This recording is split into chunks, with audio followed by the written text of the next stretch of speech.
गुलाम अब्बास का अफसाना ओवरकोट। जनवरी की एक शाम को एक खुशपोश नौजवान डेविस रोड से गुजरकर माल रोड पर पहुंचा और चेरिंग क्रॉस का रुख करके खरामा खरामा पटरी पर चलने लगा। यह नौजवान अपनी तराश राज से खासा फैशनेबल मालूम होता था। लंबी लंबी कलमें, चमकते हुए बाल, बारीक बारीक मूछें गोया सुरमे की सिलाई से बनाई गई हो। बादामी रंग का गर्म ओवरकोट पहने हुए जिसके काज में शरबती रंग के गुलाब का एक अध खिला फूल अटका हुआ। सर पर सबज फ्लैट हैट एक खास अंदाज से टेढ़ी रखी हुई, सफेद सिल्क का ग्लोबंद गले के गिर्द लिपटा हुआ, एक हाथ कोट की जेब में, दूसरे में बैद की एक छोटी छड़ी पकड़े हुए जिसे कभी कभी मसे में आके घुमाने लगता था। ये हफ्ते की शाम थी, भरपूर जाड़े का समाना। सर्द और तुंद हवा किसी तेज धार की तरह जिस्म पर आके लगती थी, मगर इस नौजवान पर इसका कुछ असर मालूम नहीं होता था और लोग खुद को गर्म करने के लिए तेज कदम उठा रहे थे, मगर उसे इसकी जरूरत ना थी। जैसे इस कड़कड़ाते जाड़े में उसे टहलने में बड़ा मजा आ रहा हो। उसकी चाल ढाल से ऐसा बांकपन टपकता था कि तांगे वाले दूर ही से देखकर सरपिट घोड़ा दौड़ाते हुए उसकी तरफ लपकते, मगर वो छड़ी के इशारे से नहीं कर देता। एक खाली टैक्सी भी उसे देखकर रुकी, मगर उसने नो थैंक यू कहकर उसे भी टाल दिया। जैसे जैसे वो माल के ज्यादा बारोनक हिस्से की तरफ पहुंचता जाता था, उसकी चुनचाली बढ़ती जाती थी। वो मुंह से सीटी बजा के रक्स की एक अंग्रेजी धुन निकालने लगा। इसके साथ ही उसके पांव भी थिरकते हुए उठने लगे।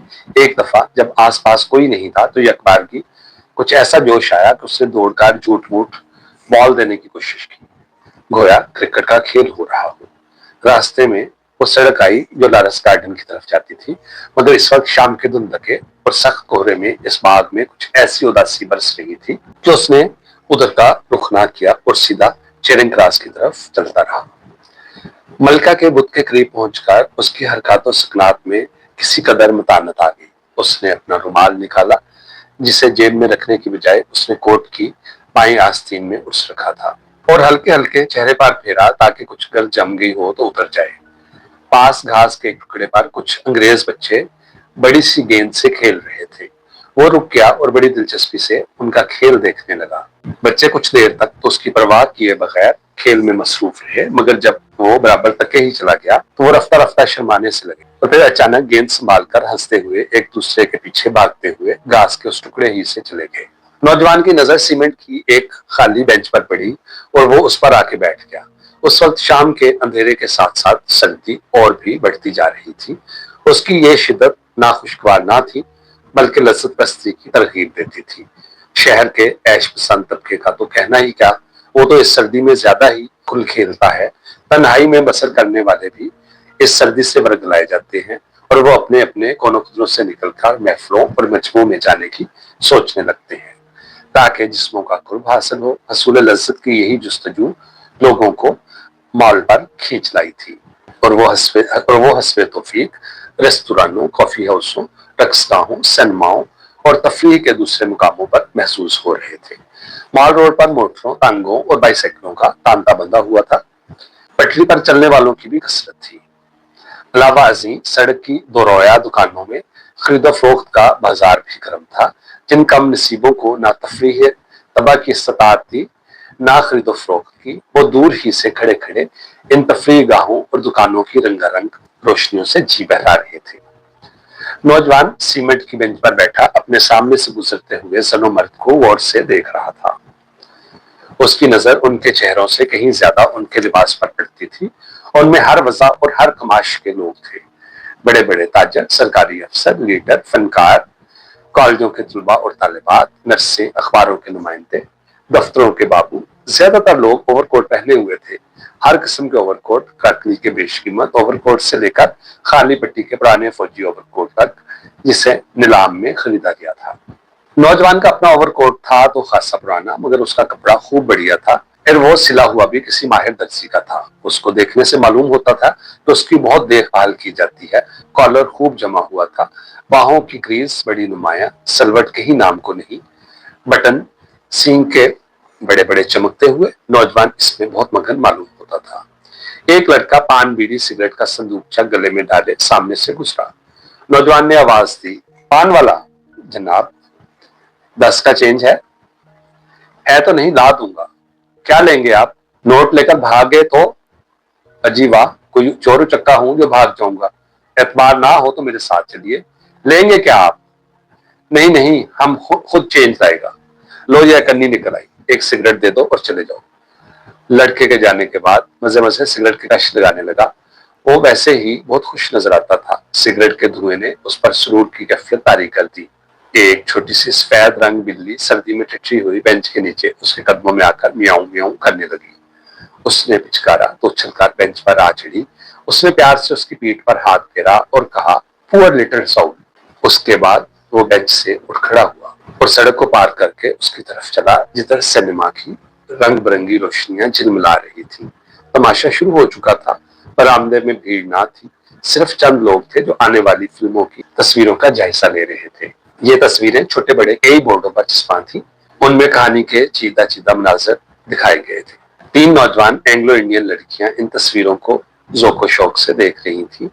एक खास शान इस्तगना के साथ, मगर सिन्फ़े नाज़ुक का पूरा पूरा एहतराम मलहूज़ रखते हुए वो भी उनके साथ साथ मगर मुनासिब फासले से उन तस्वीरों को देखता रहा। लड़कियां आपस में हंसी मजाक की बातें भी करती जाती थी और फिल्म पर राय जनी भी। इतने में एक लड़की ने, जो अपनी साथ वालियों से ज्यादा सीन भी थी और शौक भी, दूसरी लड़की के कान में कुछ कहा, जिसे सुनकर उसने एक कहकहा लगाया और फिर वो तीनों हंसती हुई बाहर निकल गई। नौजवान ने उसका कुछ असर कबूल ना किया और थोड़ी देर के बाद वो खुद भी सिनेमा की इमारत से बाहर निकल आया। अब 7 बज चुके थे और वो माल की पटरी पर फिर पहले की तरह मटरगश्त करता हुआ चला जा रहा था। एक रेस्तुरां में ऑर्केस्ट्रा बज रहा था। अंदर से कहीं ज्यादा बाहर लोगों का हुजूम था। उनमें ज्यादातर मोटरों के ड्राइवर, कोचवान, फल बेचने वाले जो अपना माल बेच के खाली टोकरे लिए खड़े थे, कुछ राहगीर जो चलते चलते ठहर गए थे, कुछ मजदूरी पेशा लोग थे और कुछ गदागर। ये अंदर वालों से कहीं ज्यादा गाने के रसिया मालूम होते थे, क्योंकि वो पाड़ा नहीं मचा रहे थे बल्कि खामोशी से नगमा सुन रहे थे। हालांकि धुन और साज अजनबी थे। नौजवान पल भर के लिए रुका और फिर आगे बढ़ गया।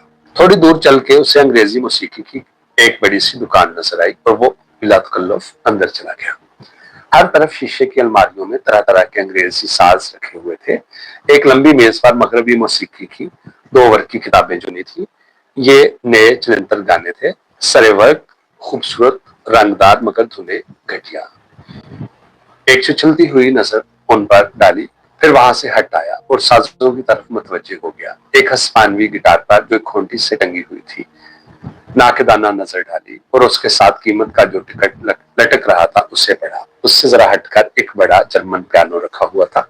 उसका कवर उठा के उंगलियों से बास पर्दों को टटोला और फिर कवर बंद कर दिया। पियानो की आवाज सुनकर दुकान के एक कारिंदा उसकी तरफ बढ़ा। गुड इवनिंग सर, कोई खिदमत? नहीं शुक्रिया। हाँ, इस महीने की ग्रामोफोन रिकॉर्डों की फहरिस्त दे दीजिए। फहरिस्त लेके उसने ओवरकोट की जेब में डाली, दुकान से बाहर निकल आया और फिर चलना शुरू कर दिया। रास्ते में एक छोटा सा बुक स्टॉल पड़ा। नौजवान यहाँ भी रुका। कई ताजा रिसालों के वर्क उल्टे। रिसाला जहां से उठाता बड़ी एहतियात से वही रख देता और आगे बढ़ा तो कालीनों की एक दुकान ने उसकी तवज्जो को जज़ब किया। मालिक दुकान ने, जो एक लंबा सा चगा पहने और सर पर कला रखे था, गर्मजोशी से उसकी आवभगत की। जरा ये ईरानी कालीन देखना चाहता हूँ, उतारिए नहीं, यही देख लूंगा, क्या कीमत है इसकी? 1432 रुपए है। नौजवान ने अपनी बाहों को सकेड़ा, जिसका मतलब था ओहो इतनी। दुकानदार ने कहा, आप पसंद कर लीजिए, हम जितनी भी रायत कर सकते हैं कर देंगे। शुक्रिया, लेकिन इस वक्त तो मैं सिर्फ एक नजर देखने आया था। शौक से देखिए, आप ही की दुकान है। वो 3 मिनट के बाद उस दुकान से भी निकल आया। उसके ओवरकोट के काज में शरबती रंग के गुलाब का जो अधखिला फूल अटका हुआ था, वो इस वक्त काज से कुछ ज्यादा बाहर निकल आया था।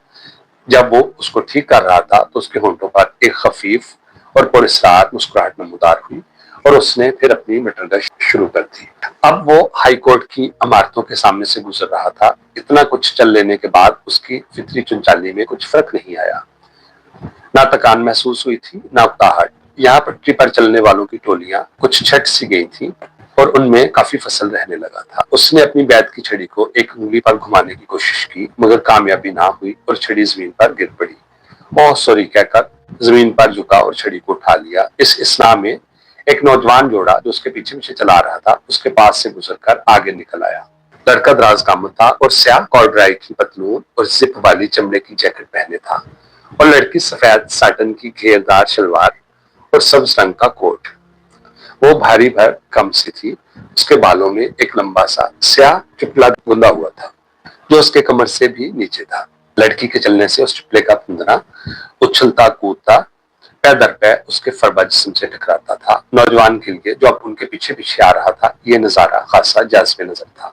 वो जोड़ा कुछ देर तक तो खामोश चलता रहा। उसके बाद लड़के ने कुछ कहा, जिसके जवाब में लड़की अचानक चमक कर बोली, हरगज नहीं, हरगज नहीं, हरगज नहीं। सुनो, मेरा कहना मानो, लड़के ने नसीहत के अंदाज में कहा। डॉक्टर मेरा दोस्त है, किसी को कानो कान खबर ना होगी। नहीं नहीं नहीं, मैं कहता हूं तुम्हें जरा तकलीफ ना होगी। लड़की ने कुछ जवाब ना दिया। तुम्हारे बाप को कितना रंज होगा, जरा उनकी इज्जत का भी तो ख्याल करो। चुप रहो वरना मैं पागल हो जाऊंगी। नौजवान ने शाम से अब तक अपनी मटर गश्त के दौरान में जितनी इंसानी शक्लें देखी थी, उनमें से किसी ने भी उसकी तवज्जो को अपनी तरफ मुन्नतिफ नहीं किया था। फिल हकीकत उनमें कोई जज्बियत थी ही नहीं, या फिर वो अपने हाल में ऐसा मस्त था कि किसी दूसरे से उसे सरोकार ही ना था। मगर इस दिलचस्प जोड़े ने, जिसमें किसी अफसाने के किरदारों की सी अदा थी, जैसे यकबारगी उसके दिल को मोह लिया था और उसे हद दर्जा मुश्ताक बना दिया कि वो उनकी और भी बातें सुने और हो सके तो करीब से उनकी शक्लें भी देख ले। इस वक्त वो तीनों बड़े डाकखाने के चौराहे के पास पहुंच गए थे। लड़का और लड़की पल भर को रुके और फिर सड़क पार करके मैकलोड रोड पर चल पड़े। नौजवान माल रोड पर ही ठहरा रहा। शायद वो समझता था कि फिलफोर इनके पीछे गया तो मुमकिन है उन्हें शुबा हो जाए कि उनका ताक़ुब किया जा रहा है, इसलिए उसे कुछ लम्हे रुक जाना चाहिए। जब वो लोग कोई 100 गज आगे निकल गए तो उसने लपक कर उनका पीछा करना चाहा, मगर अभी उसने आधी ही सड़क पार की होगी कि ईंटों से भरी हुई एक लारी पीछे से बगोले की तरह आई और उसे रोनती हुई मैकलोड रोड की तरफ निकल गई। लारी के ड्राइवर ने नौजवान की चीख सुनकर पल भर के लिए गाड़ी की रफ्तार कम की। फिर वो समझ गया कि कोई लारी की लपेट में आ गया है और वो रात के अंधेरे से फायदा उठाते हुए लारी को ले भागा। 2-3 राहगीर जो इस हादसे को देख रहे थे शोर मचाने लगे कि नंबर देखो, नंबर देखो, मगर लारी हवा हो चुकी थी। इतने में कई और लोग जमा हो गए। ट्रैफिक का एक इंस्पेक्टर जो मोटरसाइकिल पर जा रहा था रुक गया। नौजवान की दोनों टांगें बिल्कुल कुचली गई थी, बहुत सा खून निकल चुका था और वो सिसक रहा था। फौरन एक कार को रोका गया और उसे जैसे तैसे उसमें डालकर बड़े अस्पताल रवाना कर दिया गया। जिस वक्त वो अस्पताल पहुंचा तो उसमें अभी रम भर जान बाकी थी। इस अस्पताल के शोबा हादसात में असिस्टेंट सर्जन मिस्टर खान और 2 नौ उम्र नर्सें मिस शहनाज और मिस गिल ड्यूटी पर थीं। जिस वक्त उसे स्ट्रेचर पर डाल के ऑपरेशन रूम में ले जाया जा रहा था तो इन नर्सों की नजर उस पर पड़ी। उसका बादामी रंग का ओवरकोट अभी तक उसके जिस्म पर था और सफेद सिल्क का मफलर गले में लिपटा हुआ था। उसके कपड़ों पर जा बजा खून के बड़े बड़े धब्बे थे। किसी ने अजराहे दर्दमंदी उसकी सब्ज फ्लैट हैट उठा के उसके सीने पर रख दी थी ताकि कोई उड़ा ना ले जाए। शहनाज ने गिल से कहा, किसी भले घर का मालूम होता है बेचारा। गिल दबी आवाज में बोली, खूब बन ठन के निकला था बेचारा हफ्ते की शाम मनाने। ड्राइवर पकड़ा गया या नहीं? नहीं, भाग गया। कितने अफसोस की बात है। ऑपरेशन रूम में असिस्टेंट सर्जन और नर्सें चेहरों पर जराही के नकाब चढ़ाए जिन्होंने उनकी आंखों से नीचे के सारे हिस्से को छुपा रखा था, उसकी देखभाल में मसरूफ थे। उसे संगे मरमर की मेज पर लिटा दिया गया। उसने सर में जो तेज खुशबूदार तेल डाल रखा था उसकी कुछ महक अभी तक बाकी थी।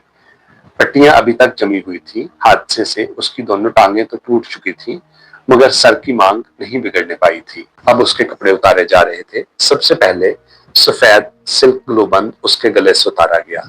अचानक नर्स शहनाज और नर्स गिल ने बैक वक्त एक दूसरे की तरफ देखा। इससे ज्यादा वो कर भी क्या सकती थी। चेहरे जो दिली कैफियत का आईना होते हैं, जराही के नकाब तले छुपे हुए थे और जुबानें बंद। नौजवान के ग्लोबंद के नीचे नेकटाई और कॉलर क्या सिरे से कमीज ही नहीं थी। ओवरकोट उतारा गया तो नीचे से एक बोसीदा ऊनी स्वेटर निकला जिसमें जा बजा बड़े बड़े सुराख थे। उन सुराखों से स्वेटर से भी ज्यादा बोसीदा और मैला कुचैला एक बुनियाद नजर आ रहा था। नौजवान सिल्क के ग्लोबंद को कुछ इस ढब से गले पर लपेटे रखता था कि उसका सारा सीना छुपा रहता था। उसके जिस्म पर मैल की तहें भी खूब चढ़ी हुई थी। जाहिर होता था कि کہ وہ کم سے کم پچھلے 2 مہینے سے نہیں نہایا۔ البتہ گردن خوب صاف تھی اور اس پر ہلکا ہلکا پاؤڈر لگا ہوا تھا۔ سویٹر اور بنیان کے بعد پتلون کی باری آئی اور شہناز اور گل کی نظریں پھر بیک وقت اٹھی۔ پتلون کو پیٹی کے بجائے ایک پرانی دھجی سے، جو شاید کبھی نکٹائی رہی ہوگی، خوب کس کے باندھا گیا تھا۔ بٹن اور بسوئے غائب تھے، دونوں گھٹنوں پر سے کپڑا مس گیا تھا اور کئی جگہ کھنچیں لگی تھی، مگر چونکہ یہ حصے اوور کوٹ کے نیچے رہتے تھے اس لیے لوگوں کی ان پر نظر نہیں پڑتی تھی۔ اب بوٹ اور جرابوں کی باری آئی اور ایک مرتبہ پھر مس شہناز اور مس گل کی آنکھیں چار ہوئیں۔ بوٹ تو پرانے ہونے کے باوجود خوب چمک رہے تھے، مگر ایک پاؤں کی جراب دوسرے پاؤں کی جراب سے بالکل مختلف تھی۔ پھر دونوں جرابیں پھٹی ہوئی تھی، اس قدر کہ ان میں سے نوجوان کی میلی میلی ایڑیاں نظر آ رہی تھی۔ بلا شبہ اس وقت تک وہ دم توڑ چکا تھا جس کا جسم سنگ مرمر کے لیے بے جان پڑا تھا۔ اس کا چہرہ جو پہلے چھت کی سمت تھا، کپڑے اتارنے میں دیوار کی طرف مڑ گیا۔ معلوم ہوتا تھا کہ جسم اور اس کے ساتھ روح کی برہنگی نے اسے خجل کر دیا ہے اور وہ اپنے ہم جنسوں سے آنکھیں چرا رہا ہے۔